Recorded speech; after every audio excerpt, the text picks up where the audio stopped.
来看云林县人口老化的状况是真严重，原种乡的老人人口占了3成。乡公所甲北港的妈祖病院合作，最近伫原种来设日间照顾机构，甲社区的服务据点，要来服务老大人。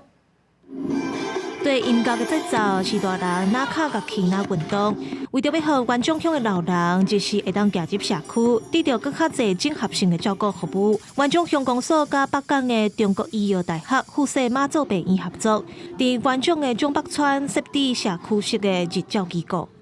那在65岁以上，我们就占了27%。我们跟水林可以说是并列，全县排行前2名。目前这个地方是我们园长乡唯一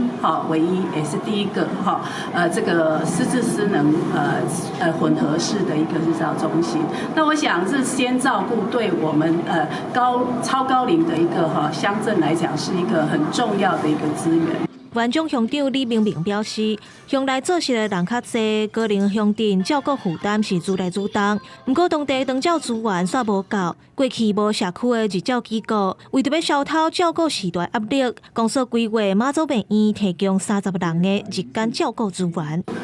每个角落都有注意到这些失能者用的安全的考量。我们希望以这样子的方式，然后再加上医院的其他团队的介入，提供我们园长乡的乡民更好的这个社区的健康的照顾。北港的妈祖病院表示，开办原种日照中心，用医疗专业背景支援，让日间照顾服务会当更较周至，嘛会针对时代打造专业照护，还有群马耐力评估等等，设计多元的活动甲自立生活课程。会当有效活化时代身心机能，放慢退化速度。记者王伟雄，云林报道。